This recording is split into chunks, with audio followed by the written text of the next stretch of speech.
आती थी। वहीं मिट्ठू दादाजी पेड़ की चौकी पर बैठे थे। उनके पास जंगल में रहने वाली गरीब रानो चिड़िया आती है।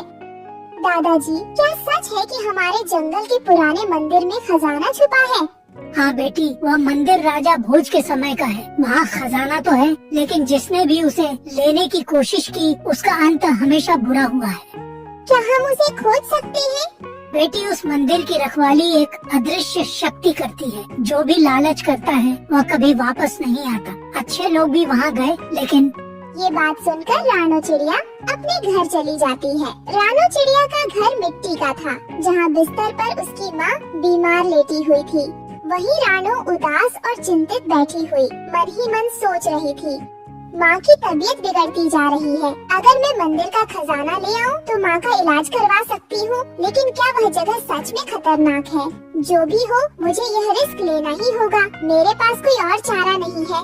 ये कहकर रानो चिड़िया हिम्मत करती है और अपने सफर पर निकल पड़ती है। घना जंगल, रात का समय, आसमान में बादल छाए हुए थे। अंधेरा चारों ओर था। वहीं रानो चिड़िया अपने पंखों में मशाल लिए आगे बढ़ रही थी। मुझे डरना नहीं है। माँ के लिए मुझे हर डर से लड़ना होगा। माँ की जिंदगी मेरे पंखों में है और मैं उसके लिए किसी भी हद तक जाऊंगी। चाहे ये जंगल मुझे डराने की कितनी भी कोशिश कर ले, मैं नहीं रुकूंगी। मुझे इस परीक्षा को पार करना ही होगा, अपनी माँ के लिए, अपने गाँव के लिए और खुद के लिए भी। वही तेज हवा चलती है। मशाल की लौ कांपने लगती है। पेड़ों की शाखाएं डरवाने आकार बना रही थी। तभी एक जादुई रहस्यमयी जादुई आवाज गूंजती है, लौट जाओ, लालच का अंत बुरा है। ये आवाज सुनकर रानो चिड़िया के माथे पर पसीना था और उसके पंख कांप रहे थे। नहीं, यह मेरा वहम है। मुझे आगे बढ़ना होगा। फिर कुछ समय बाद रानो चिड़िया आखिरकार अपनी मंजिल पर पहुंच जाती है। प्राचीन विशाल मंदिर, जहाँ के दरवाजे पर जंजीरें, चारों ओर रहस्यमयी नक्काशी। तभी रानो चिड़िया की नजर उस पर लिखे हुए शब्दों पर पड़ती है, जो सत्य और साहस के साथ आएगा वही जीवित लौटेगा। लेकिन 3 पहेलियों का उत्तर ही दरवाजा खोलेगा। तभी अचानक से पत्थर की मूर्ति की आंखें चमकने लगती हैं। पहली पहेली मैं चलता हूँ पर मेरे पाँव नहीं, मैं रुकता हूँ पर खड़ा नहीं रहता, मैं लौटता नहीं फिर भी सबका इंतजार करता हूँ, बताओ मैं कौन? ये सुनकर रानो चिड़िया सोच में पड़ जाती है। फिर अचानक उसकी आंखें चमकती हैं। तभी दरवाजे की एक जंजीर खुलने की आवाज आती है। इसी तरह रानो चिड़िया बाकी की 2 पहेलियों का भी सही उत्तर दे देती है, जिसके बाद उस रहस्यमयी मंदिर का दरवाजा खुल जाता है। रानो चिड़िया देखती है कि मंदिर के अंदर एक विशाल हॉल, जिसके बीच में खजाने का संदूक रखा हुआ था। तभी अचानक से जमीन फटने लगती है और तेज रोशनी के साथ एक विशाल नागिन वहाँ पर प्रकट होती है। ठहरो चिड़िया, इस खजाने तक पहुँचने का साहस तुमने कैसे किया? मैं लालच के लिए नहीं आई, मैं अपनी माँ की जान बचाने के लिए यहाँ आई हूँ। फिर नागिन की आंखें चमकती हैं और वो रानो चिड़िया को घूरते हुए कहती है, हर कोई यही कहता है, लेकिन खजाना सिर्फ उसी का होता है जिसका हृदय पवित्र हो। अब तुम्हारी परीक्षा होगी। तभी 3 रहस्यमयी चक्र हवा में प्रकट होते हैं। एक पर वृक्ष, दूसरे पर जल, तीसरे पर सूर्य। सत्य की राह पर चलने वाला कौन सा चक्र चुनेगा? ये सुनकर रानो चिड़िया थोड़ी चिंतित हो जाती है, लेकिन वो हिम्मत के साथ जवाब देती है, सूर्य। सूर्य प्रकाश और सत्य का प्रतीक है। तभी चक्र चमक उठता है। पूरा हॉल रोशनी से भर जाता है। नागिन शांत हो जाती है। सही उत्तर। अब अंतिम परीक्षा, इस खजाने का उपयोग केवल भलाई के लिए करना। मैं इस खजाने का इस्तेमाल अपनी माँ के इलाज के लिए करूँगी और बाकी बचा अपने जंगल के लिए। फिर रानो चिड़िया खजाने के सिक्के लेकर मंदिर से बाहर आती है। चांदनी रात में मंदिर पहले से शांत दिखता है। फिर रानो चिड़िया अपनी माँ का इलाज करवाती है, गाँव के लिए स्कूल बनवाती है। ये सब देखकर पक्षी बहुत खुश होते हैं। जंगल के चौपाल में सभी पक्षी इकट्ठा होते हैं। मिट्ठू दादाजी मुस्कुराते हैं। रानो, तुमने ये खजाना सिर्फ अपने लिए नहीं बल्कि जंगल के लिए भी इस्तेमाल किया। ये बहुत बड़ा काम है। मुझे यह समझ आया कि असली खजाना धन नहीं बल्कि ज्ञान और परोपकार है। ये बात सुनकर सभी हे ऊपर ऊपर वाले, ये चील तो मेरे पीछे ही पड़ गए हैं, अब मैं क्या करूं? अरे रुक मोटी चोंच वाले रुक, तुझे मैं छोड़ूंगा नहीं। तेरी हिम्मत कैसे हुई हमारे बगीचे से बैगन तोड़ता है? रुक तुझे अभी पकड़ता हूँ मैं। चील तो तोते को पकड़ने की पर मैं उसे पकड़ ही लेता है। क्यों रे मोटी चोंच वाले, कहाँ भाग रहा था तू? तूने क्या सोचा इस चील के खेत से बैगन चुरा कर आसानी से भाग जाएगा तू? नाना चील जी, मुझे माफ कर दीजिए, इस तोते से गलती हो गई चील जी। अब तुझे माफ नहीं करेंगे हम, आज रात तो हम तेरा ही डिनर करेंगे। क्या? नहीं नहीं, ऐसा मत कीजिए, इस तोते राम को छोड़ दीजिए, मैं आपके पैर पकड़ता हूँ, आइंदा ऐसा कभी नहीं करूँगा। आइंदा मैं आपके खेतों के आसपास आने की सोचूंगा भी नहीं। मैं क्या, मेरा पूरा खानदान नहीं आएगा, कृपया मुझे छोड़ दीजिए। चलिए बैगन रख यहाँ पर। अरे भाई, आप इसे छोड़ रहे हो? अरे छोड़ नाना, वैसे भी तोता स्वादिष्ट नहीं होते, इसे मारकर कोई भी फायदा नहीं है। और तू जाकर अपने इलाके में सभी को बता देना, समझा देना सभी को, अगर किसी पक्षी ने यहाँ आने की कोशिश की तो वो भी जिंदा बचकर नहीं जा पाएगा। जी जी, मैं समझ गया, सबको बता दूंगा। हड़बड़ी में तोता वहाँ से चला जाता है। नाना बोल क्या बात है?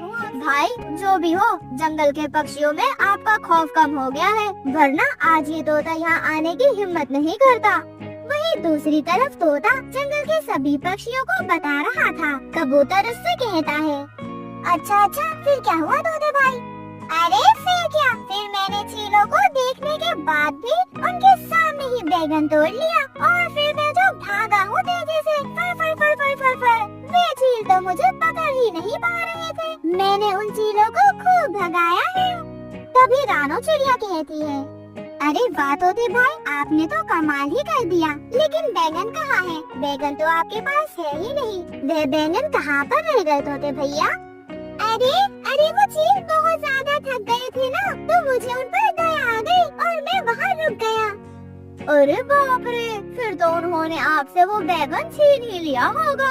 नाना गौरी, छीना नहीं, वो चील तो हाथ जोड़कर कहने लगे, तोते महाराज जी, हम तो थक गए हैं, अब आप हमारा बैगन हमें वापस दे दो, वरना हम तो भूखे ही मर जाएंगे। हमारे बीवी बच्चों के बारे में तो जरा सोचो।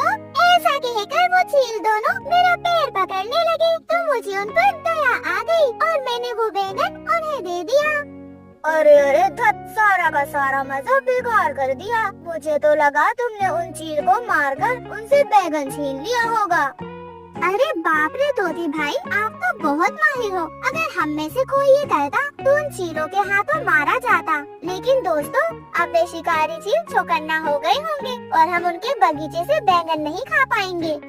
हाँ रानो, तुमने सही कहा। इस घटना के बाद हम वहाँ जाने की सोच भी नहीं सकते। अब हमें उनके बैगनों को भूलना होगा। सभी पक्षी बहुत नाराज हो गए। तभी तोता कहता है, अरे नाराज क्यों होते हो? हम हैं तो क्या गम है?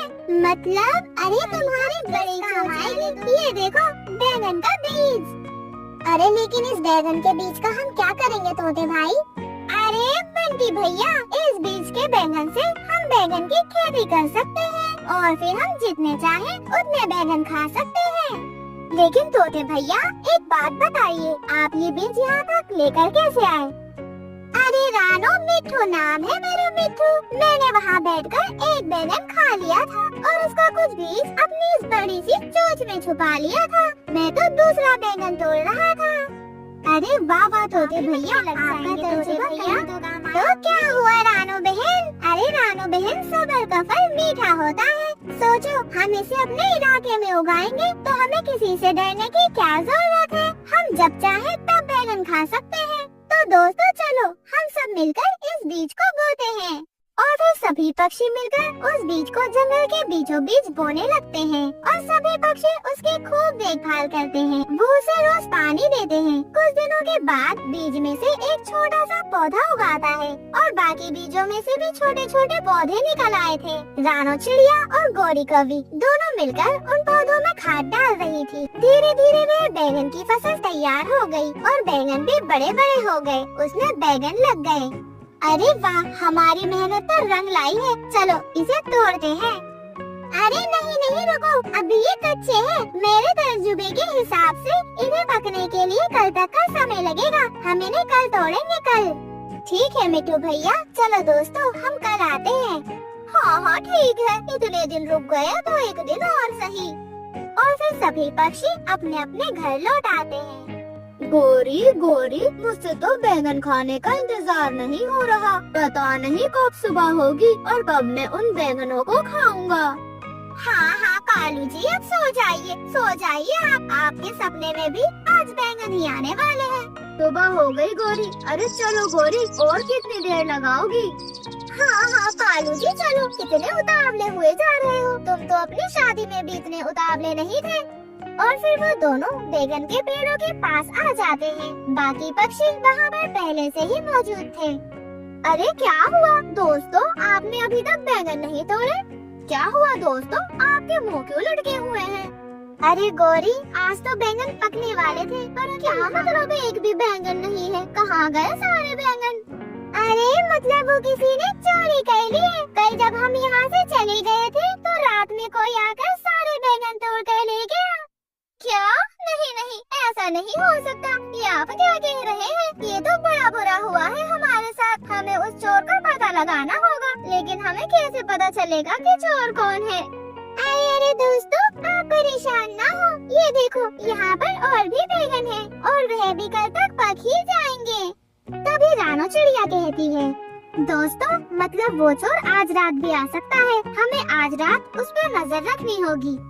अरे हाँ रानो, ये तो बहुत अच्छा आइडिया है। मेरे घर से ये पेड़ बिल्कुल साफ दिखाई देता है। आप सब मेरे घर पर आ जाइएगा, ठीक है? और फिर सभी निराश होकर अपने घर लौट गए। रात होने पर सभी पक्षी मिट्टू तोते के घर पर इकट्ठे हो जाते हैं। एक बार वो बदमाश निकम्मा चोर मेरे हाथ लग जाए, फिर उसका क्या हाल करता हूँ देख लेना। हाँ, बड़ी बातें कहना बंद करो। पहले तुम ये बताओ, कहीं सो तो नहीं जाओगे ना? वरना पता चले कालू यहाँ खैराटे मार रहा है, वहाँ सारे पेड़ उखड़ गए हैं। सभी पेड़ों पर नजर गड़ाए बैठे थे, परंतु जैसे जैसे रात गहरी हो गई, वैसे धीरे धीरे सभी पक्षी सो गए। थोड़ी देर बाद अचानक से रानो चिड़िया की आँख खुलती है। वह देखती है, भाई कबूतर भाई जल्दी उठिए, वो देखिए कोई बैंगन की चोरी कर रहा है। क्या? कौन है इतने अंधेरे में? सही से दिखाई नहीं दे रहा। अरे कालू जी उठ जाइए, कहाँ गए? अरे कालू जी कहाँ चले गए? देखो दोस्तों, उसने बैंगन तोड़ लिया है। जैसे ही चोर बैंगन लेकर भाग रहा था, वे सब उसे देख लेते हैं और उस चोर को पकड़ लेते हैं। वे चोर कोई और नहीं बल्कि कालू कौवा था।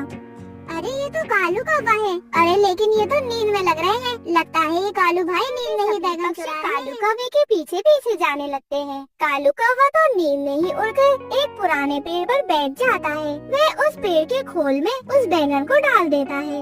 सभी पक्षी कालू कौवे को देख रहे थे। कालू कौवा तो नींद में था। वो अपने घर जाकर आराम से सो गया। लो दोस्तों, इसे कहते हैं बगल में छोरा शहर में ढिंढोरा। हम खामखा ही परेशान हो रहे थे, चोर तो अपना कालू कौवा ही निकला। नाना तोते भाई, कालू जी चोर नहीं है, वो तो बस नींद में थे। शायद नींद में कालू जी चोरी कर रहे थे। हाँ गौरी बहन, हम जानते हैं कालू भाई ने ये सब कुछ जानबूझकर नहीं किया है। चलो दोस्तों, अब हम सब अपने घर जाकर आराम से सोते हैं। अरे क्या हुआ, तुम सब मुझे बता क्यों नहीं रहे हो? रानो क्या हुआ है? मैं कब से पूछ रहा हूँ कौन है चोर, बताओ मुझे। मैं उसे मार कर उसकी हड्डी पसलियाँ एक कर दूंगा। अरे कालू भैया, तो क्या आप अपनी ही हड्डी पसली एक करेंगे? क्या मतलब है आपका? मतलब कालू भैया, आप ही वो चोर हैं। आपने ही बैंगन की फसल चुराई थी।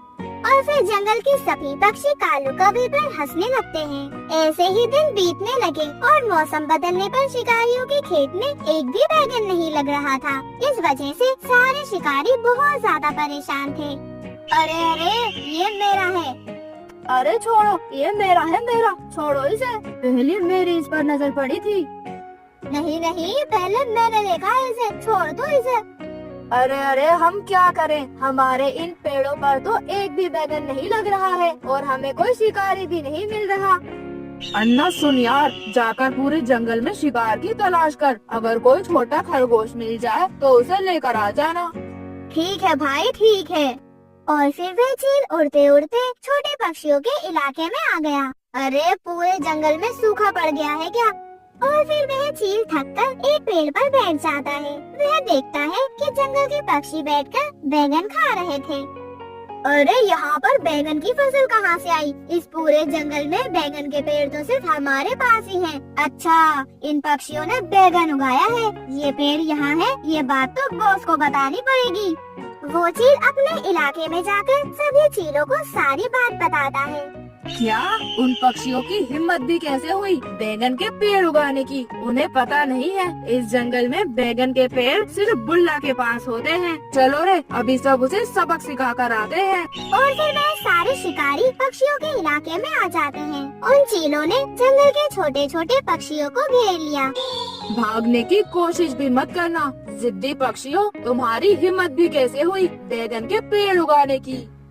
लगता है इन्होंने अच्छा, हमारे अब बगीचे तो मैं इनमें से किसी को नहीं छोड़ूंगा। चलो रे, एक एक कर कर इन सबको मार दो।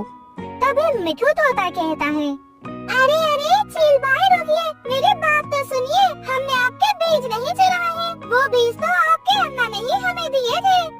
अबे ओ तोते, क्या तेरा दिमाग सटक गया है? क्या बोल रहा है तू? झूठ बोल रहा है ये। भला मैं क्यों तुझे बीज दूंगा? अरे इतनी जल्दी भूल गए? आपने ही तो कहा था ना कि जब हमारे पेड़ों पर बैंगन नहीं होंगे तो मैं तुम्हारे पेड़ों से बैंगन खाने आ जाऊंगा। ये लो, ये बीज ले जाकर तुम अपनी जगह पर बो दो। ये बात किसी को बताने से मना किया था आपने। नहीं भाई, ये तोता झूठ बोल रहा है। मैंने ऐसा कुछ भी नहीं किया था। क्या अन्ना, तुमने मुझसे गद्दारी की? अरे नहीं भाई, हमारा विश्वास करो, हमने ऐसा नहीं किया है। और ऐसे ही वह सारी चीलें आपस में लड़ने लगती हैं। वह सब आसमान में उड़ने लगते हैं। तोते की चतुराई से जंगल के सभी पक्षी बच गए थे। रानो चिड़िया अपने दोस्त मिठू तोते, बंटी कबूतर और बुलबुल के साथ एक पेड़ पर बैठी हुई थी। रानो चिड़िया खुश होकर अपने दोस्तों से कहती है, दोस्तों मैं सोच रही हूँ कि क्यों न मैं एक नया घर बनाऊं, परंतु वह साधारण घर नहीं होगा, वह मशरूम हाउस। तुम सबको तो पता है ना दोस्तों, जब भी बारिशें आती हैं, हमारे घोंसले भीग जाते हैं, तिनके भी टूट जाते हैं और तेज हवाएं हमारे घोंसलों को उड़ाकर ले जाती है। मुझे वो दिन याद है जब पिछली बार बारिश में मैं अपने अंडों को भी नहीं बचा पाई थी। दोस्तों, अब मैं ऐसा घर बनाना चाहती हूँ जो बरसात में भी टिका रहे, तेज आंधी में भी उसे कोई हिला ना पाए और सबसे ज्यादा जरूरी, हम सब मिलकर एक साथ सुरक्षित रह सके। Mushroom house? रानो, ये क्या होता है? वैसे मैंने जंगल में एक खास तरह का मशरूम देखा है जिसे सांप छतरी कहते हैं। जब बारिश होती है तो उसकी छतरी जैसे हमें भीगने से बचाती है। रानो, क्या तुम भी उसी मशरूम का इस्तेमाल करोगी? लेकिन रानो, ये मशरूम बहुत ज्यादा नाजुक होते हैं और कहते हैं कि इसमें तो सांप भी अपनी छतरी बना लेते हैं। तुमने सोचा है रानो, अगर कोई सांप इसमें रहने आ गया तो क्या होगा? अरे अरे नहीं बंटी भैया, तुम चिंता मत करो, ये वो वाला मशरूम नहीं है। तुम्हें याद है ना पिछली बार जब बर्फीली हवाएं चल रही थी और हम सब कितना ज्यादा डरे हुए थे। लकड़ियाँ और तिनके और ये कुछ पत्ते। तभी वहाँ पर मिठू तोता आ जाता है। ये लो रानो, ये कुछ मजबूत तिनके और पत्ते। और ये लो, उफ, ये कितने भारी है। ये लकड़ियाँ हैं। लकड़ियाँ लाना कितना ज्यादा मुश्किल होता है। ये घर कितना ज्यादा सुंदर लग रहा है, हम सब इसी में रहेंगे ना? हाँ हाँ बुलबुल, यही है हमारा नया आशियाना। और फिर ऐसे ही कुछ दिनों बाद मशरूम हाउस बनकर तैयार हो जाता है। पूरा जंगल उसे देखकर हैरान था और खुश भी था। लेकिन दूर पेड़ की एक डाल पर कालू कौवा उस घर को देख रहा था। उसकी आंखों में जलन और चालाकी के भाव दिख रहे थे। कालू कौवा अपने दोस्त काले नाग के पास जाता है और उससे कहता है, देखा नाग भाई, वो चिड़िया कितनी खुश हो रही है। उसने ऐसा घर बना लिया है जो सबको पसंद आ रहा है। हर जगह उसकी तारीफें हो रही है, जबकि हम इनसे ज्यादा ताकतवर पक्षी हैं। परंतु हर बार हम कड़ी मेहनत करने के बाद भी कोई भी हमारा सम्मान नहीं करता। तो तुम्हें क्या दिक्कत है कौवे राजा? दिक्कत ये है कि अब उसकी तारीफ कर रहे हैं सब। मैं जंगल का सबसे चतुर और ताकतवर पक्षी हूँ और मैं ये नहीं सह सकता। हाँ समझ गया, तुम चाहते हो मैं उस घर को बर्बाद कर दूं, है ना? देखो कौवे भाई, मुझे तुमसे ज्यादा समझ है और मुझे मालूम है ये रानो के लिए सिर्फ आशियाना नहीं बल्कि उसका सपना है। वो सोच रही है ये घर उसके दोस्त और उसको हमेशा सुरक्षित रखेगा, लेकिन मैं एक पल में इसे तोड़ सकता हूँ। हाँ बिल्कुल, जब रात होगी तुम रानो चिड़िया के घर में घुस जाना और उधर तबाही मचा देना। जैसा तुम चाहते हो वैसा ही होगा। वो घर अब उसकी बुरी किस्मत बन जाएगा। तुम रानो की बर्बादी का मजा लो, क्योंकि मैं उसकी जिंदगी को अब नर्क बना दूंगा। और फिर वह दुष्ट काला नाग अपनी लालच भरी आँखों को चमकाते हुए दिल से बाहर निकल जाता है। रात का समय था, पूरा जंगल सो रहा था। काला नाग धीरे धीरे रानो चिड़िया के मशरूम हाउस की ओर बढ़ता है। आज रात ये घर मेरा होगा। वह काला नाग घर के अंदर जाने ही वाला था, तभी मिठू तोते की आँख खुल जाती है। अरे रानो उठो उठो, कोई हमारे घर में घुस रहा है। तभी रानो चिड़िया और उसके सभी दोस्त जाग जाते हैं। वह देखते हैं कि वह सांप रानो चिड़िया के घर में घुसने की कोशिश कर रहा है। तुझे क्या लगता है मैं तुझे अपने घर में घुसने दूंगी? तुम जैसे दुष्ट और खतरनाक जीवों के लिए यहाँ पर कोई भी जगह नहीं है। अरे बाप रे, ये तो बहुत बड़ा है। मैंने सुना है कि नाग तो बहुत बड़े और खतरनाक होते हैं, लेकिन ये तो और भी ज्यादा डरावना लग रहा है। देखो देखो, उसकी आंखें कैसे चमक रही है, जैसे कि वो किसी को भी तड़पाकर 1 मिनट में खत्म कर सकता है। रानो, हमें कुछ करना होगा, लेकिन ये तो बहुत बड़ा है। अरे अरे, अब क्या होगा? सांप तो बहुत जहरीले होते हैं, ये हमें भी खा सकते हैं। दोस्तों, आपको डरने की कोई जरूरत नहीं है। इस घर को बचाने के लिए हमें मिलकर लड़ना होगा। मैंने सांप से बचने के लिए पहले ही बाहर एक जाल बिछाया हुआ है। मिठू, जब सांप हमारे घर के दरवाजे पर पहुँचे तभी तुम्हें ये बटन दबाना है। रानो, ये कैसा डिवाइस है? दोस्तों, ये एक जाल है जो मैंने जमीन में एक होल करके जाल बिछाया है। इसमें कतीली लकड़ियाँ हैं। जैसे ही सांप उसमें गिरेगा वह मर जाएगा। वही वह काला सांप रानो चिड़िया के पास पहुंच जाता है और रानो चिड़िया को धमकी देता है। रानो, अब इस घर को खाली कर दे, ये घर मेरा है। सांप की छतरी है ये, कोई मशरूम नहीं। दुष्ट काले नाग, मुझे पता है ये सब तो उस कालू कौवे के कहने पर कर रहा है। अगर तुझे ये घर चाहिए तो घर के अंदर आकर दिखा। काले नाग को गुस्सा आ जाता है। वह गुस्से में रेंगता हुआ मशरूम के घर के दरवाजे के पास जाता है। मिठू तोता फौरन वह बटन दबा देता है और सांप सीधे एक गड्ढे में गिर जाता है। नुकीली लकड़ियाँ उसके शरीर के पार हो जाती है और ये सब दूर बैठा हुआ कालू कौवा देख रहा था। अरे बाप रे, काला नाग तो अपनी जान से हाथ धो बैठा। मैं तो निकल जाता हूँ पतली गली पकड़कर। कालू कौवा जंगल छोड़कर भाग जाता है। रानो चिड़िया की आंखों में आंसू थे। वे अपने दोस्तों से कहती है, दोस्तों, ये सिर्फ मेरे अकेले की जीत नहीं है, ये हम सबकी जीत है। जब हम सब मिलकर एक साथ खड़े होते हैं तो कोई भी दुश्मन हमारा कुछ नहीं बिगाड़ सकता। और फिर वह सभी दोस्त मिलकर उस मशरूम के घर में हमेशा हंसी खुशी रहने लगते हैं। रानो नाम की चिड़िया रहती थी। रानो चिड़िया पूरे जंगल में सबसे ज्यादा अच्छे रंग करती थी, इसलिए सभी पक्षी रानो चिड़िया के पास आ जाता है। रानो, मैंने अपना नया घर बनाया है, इसलिए तुम मेरे नए घर में अच्छे से रंग कर दो ताकि मेरा घर बहुत सुंदर दिखे। ठीक है कालू, तुम्हारा घर भी मैं बहुत अच्छे से रंग कर दूंगी। सुबह हो जाती है। रानो रियो के घर पर रंग करना शुरू कर देती है। थोड़ी ही देर के बाद रानो चिड़िया रियो के पूरे घर को अच्छे से रंग कर देती है। अरे वाह, कितना सुंदर लग रहा है ये घर। मैंने तो एक ही दिन में पूरे घर को अच्छे से रंग कर दिया। बस अगले ही दिन रानो चिड़िया कालू कौवे के घर को भी रंग करना। रानो को रंग करते करते रात हो जाती है। रानो कालू कौवे के घर को बहुत अच्छे से रंग करती है। आज तो कालू कौवे के घर को रंग करते करते रात हो गई है और मैं बहुत ज्यादा थक गई हूँ, परंतु मैं बहुत ज्यादा खुश भी हूँ क्योंकि मैंने कालू कौवे और रियो के घर को बहुत अच्छे से रंग किया है। फिर यह कहकर रानो चिड़िया अपने घर चली जाती है। आधी रात हो जाती है। अचानक एक बड़ा काला बादल आसमान में आता है और बहुत तेज बारिश शुरू हो जाती है। तेज बारिश होने के कारण कालू कौवे और रियो के घर का रंग बह जाता है और वह घर पहले जैसे हो जाते हैं। अगली सुबह रानो चिड़िया बहुत खुश होती है।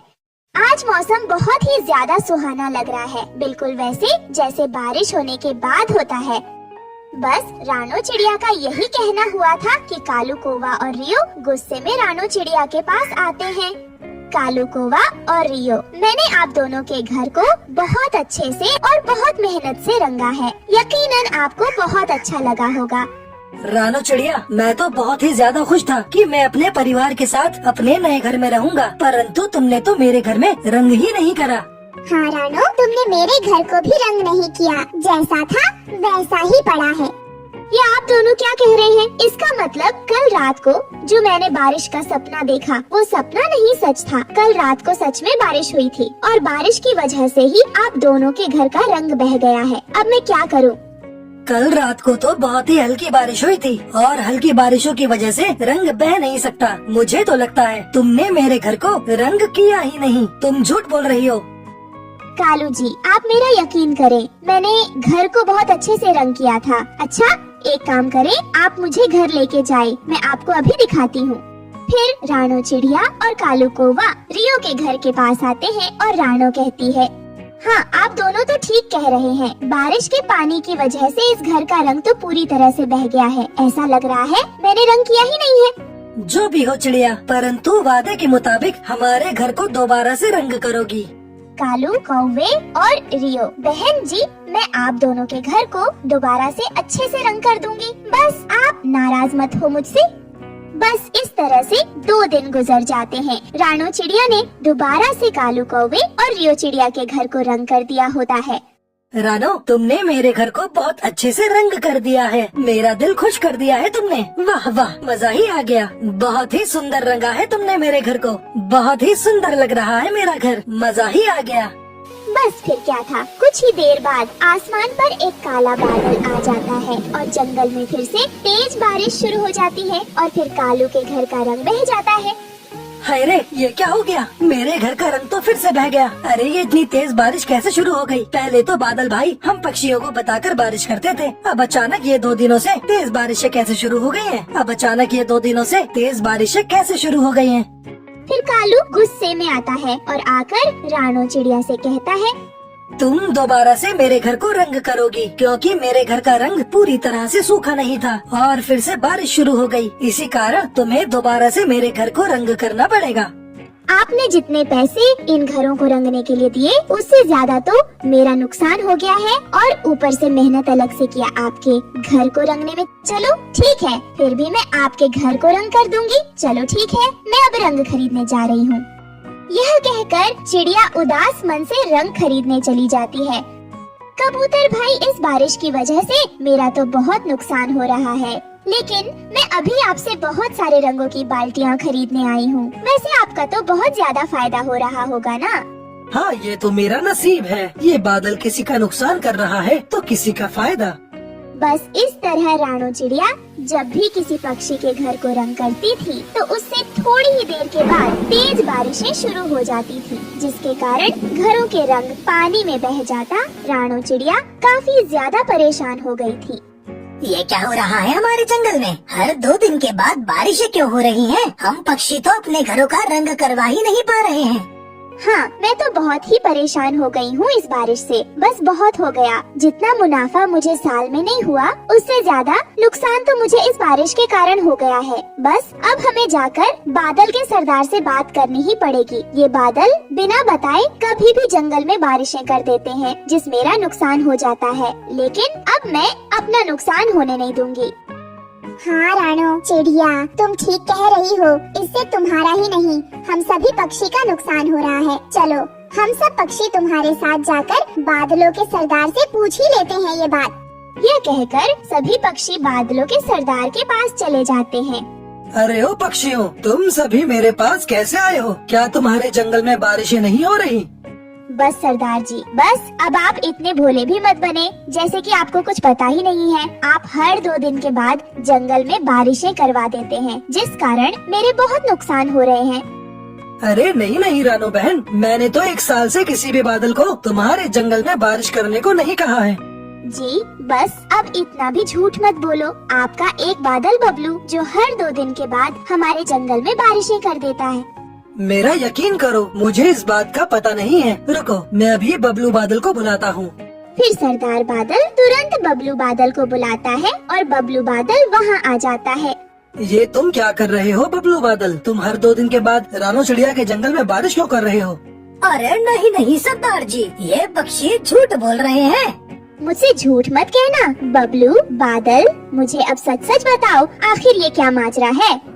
सरदार जी, मुझे बारिश करने में बहुत मजा आता है, लेकिन आप मुझे बारिशें करने से मना कर देते थे। मेरा एक दोस्त है जिसकी रानो चिड़िया के जंगल में रंग की दुकान है। मैंने उसे एक बार ये बात बताई तो उसने मुझसे कहा, अरे बबलू, तुम उदास क्यों होते हो? मेरे पास एक बहुत ही बढ़िया उपाय है। रानो चिड़िया मुझसे ही रंग खरीदती है, परंतु मेरा व्यापार बहुत ही ज्यादा खराब है। जब चिड़िया पक्षियों के घरों को रंग करेगी तो थोड़ी देर के बाद तुम जंगल में जाकर बारिश कर देना, जिसके कारण घर का सारा रंग बह जाएगा और इस तरह रानो चिड़िया दोबारा मेरे से रंग खरीदेगी और तुम दोबारा से बारिश कर देना। इस तरह मेरा धंधा भी अच्छा हो जाएगा और तुम्हारी बारिश करने की इच्छा भी पूरी हो जाएगी।